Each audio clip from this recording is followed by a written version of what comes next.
Sue Heck was designed to lose. And I don't mean she's unlucky, I mean the writers of The Middle built her, from the ground up, to fail at everything she tries. And once you understand why, it completely changes how you watch this show. Welcome back to Axel Gang. After rewatching the entire series for like the 5th time, something clicked for me that I can't stop thinking about. And honestly, my brain kind of short-circuited when I put it all together. So here's what most people think about Sue. They think she's this adorable, awkward, try-hard kid who just can't catch a break. Bad luck. Wrong place, wrong time. Maybe she's just not talented enough. And yeah, on the surface, that checks out. But that's not what's actually happening. The show is doing something way darker and way more intentional than just giving a character bad luck. Sue Heck is trapped inside a system her family, her school, her entire town that literally cannot afford to let her win. And once you see it, you can't unsee it. Let me start with something that seems like a throwaway joke, but is actually one of the saddest details in the whole show. Her name, Sue Heck. Her parents were so exhausted, so overwhelmed, so stretched thin from dealing with everything else, that when she was born, they accidentally wrote Sue in both the first name and the middle name box on her birth certificate. And here's the thing, they never fixed it. For years, they just didn't get around to it. That right there tells you everything. From day one, Sue's parents didn't have enough left in the tank to even give her a proper name. That's not bad luck. That's a kid who was invisible before she could even talk. Now, I didn't even notice this until my 3rd rewatch, but the show sets up this brutal math problem with the Heck family. There are 3 kids and basically 0 resources. Axel is the oldest, he's the football star, the one with the scholarship potential, the one who's loud and causes problems and demands attention whether you want to give it to him or not. Then there's Brick, the youngest, who's got obvious special needs. He whispers to himself, he's obsessed with fonts. He needs extra help at school. He needs therapy appointments. Brick requires attention because the system flags him. And then in the middle, there's Sue. She's not a troublemaker like Axel.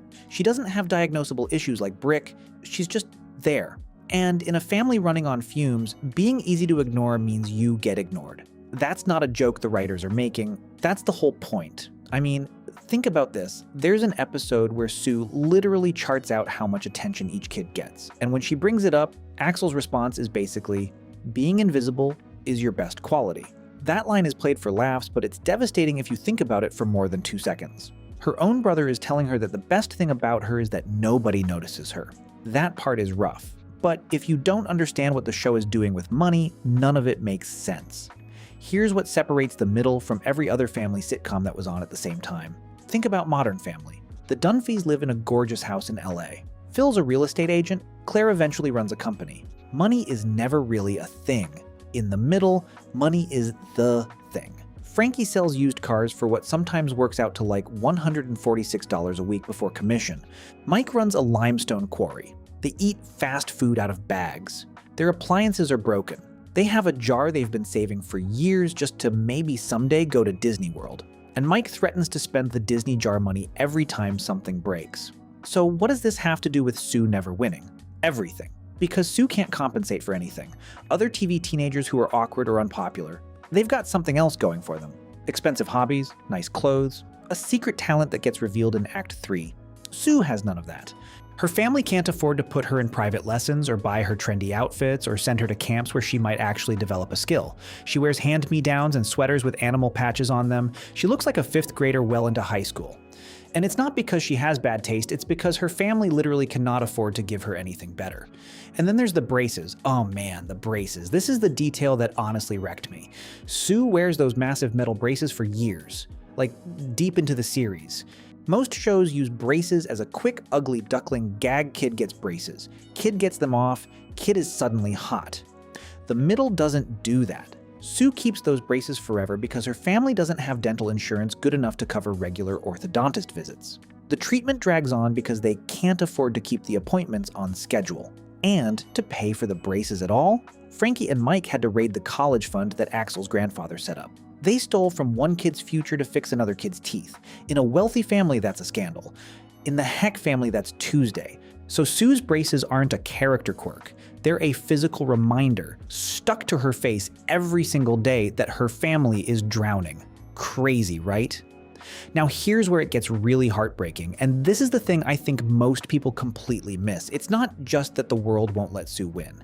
It's that the show deliberately refuses to give her a hidden talent. This is where the middle goes full savage. Every other awkward teen character on TV has a secret weapon. Ugly Betty, secret fashion genius, Alex Dunphy from Modern Family, straight up child prodigy with perfect grades who gets into a top college no problem.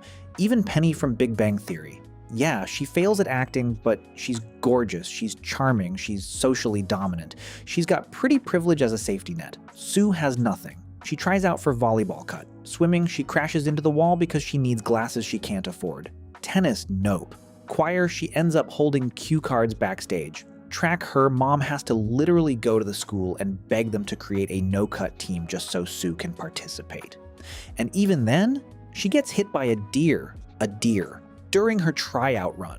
She ends up on crutches. In any other show, that's the rock bottom moment before the big comeback montage. Sue would train in secret, discover she's actually fast, win the big race, roll credits. The middle says no.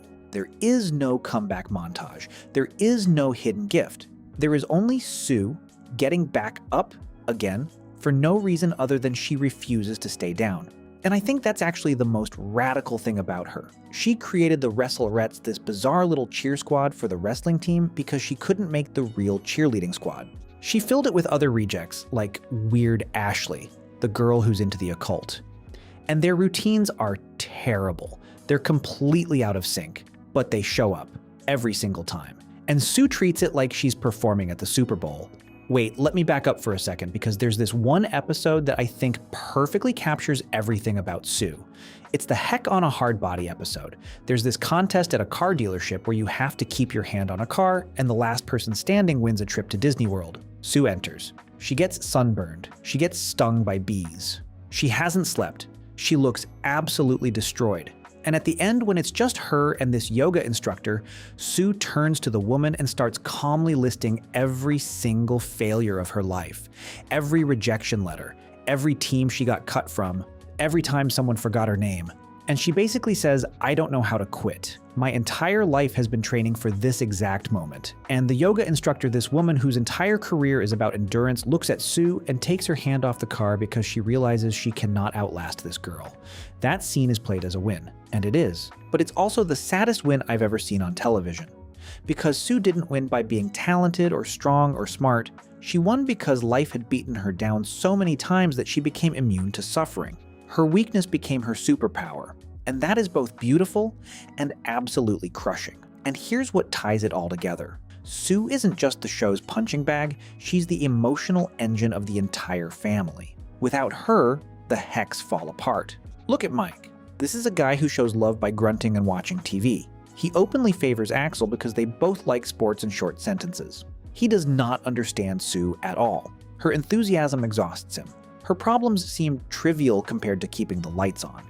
But there's this moment, and it destroyed me, where Sue forgets to renew her financial aid paperwork for college. Classic Sue move. And to cover the gap, Mike secretly sells his share of a diaper business he'd been building with his brother. His one shot at financial freedom. Gone. And when Frankie asks him why, he just says, "It's Sue. It'll always be Sue." That line. That's the whole show right there. Behind all the grunting and the emotional distance, Mike would burn down his own future for this girl. Because he sees what everyone else misses. He sees how hard she fights. And Axel. In the early seasons, Axel is awful to Sue. He trolls her, he mocks her, he uses her naivety against her because it's easy and it makes him feel big.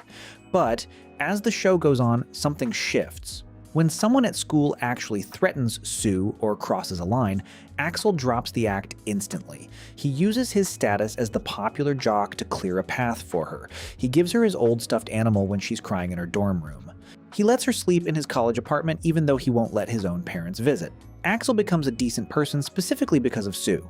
Her vulnerability forces him to develop empathy, and without her, he stays a selfish, one-dimensional jock for 9 seasons. Even Frankie, the mom who's running on zero sleep and maximum guilt. Every time the system fails Sue, and it fails her constantly, Frankie drags herself to the school and fights. She screams at administrators when Sue doesn't get her prize for selling the most cheese and sausage. She buys Sue those $100 jeans on a credit card she can't afford because her daughter, just once, wants to feel like she belongs. Frankie knows she can't fix Sue's life. She knows the money isn't there, the talent isn't there, the world isn't going to suddenly get kinder. But she keeps showing up. Because that's what Sue taught her. You just keep showing up. So here's what I want to leave you with. The heartbreaking reason Sue Heck never wins isn't bad luck. It isn't bad writing. It's the most honest thing network television has ever done. The writers looked at the American dream work hard. Follow the rules, stay positive, and you'll succeed. And they said, what if you do all of that and it still doesn't work? What if you're born into a family that can't afford your braces, in a town that doesn't remember your name, with a face that doesn't end up in the yearbook? What then? And Sue's answer, the answer that makes her one of the most important characters in TV history, is you show up anyway. Not because you're going to win, but because showing up is the whole point. The ugly duckling doesn't become a swan. The ugly duckling learns that swimming is still pretty great, even without the feathers.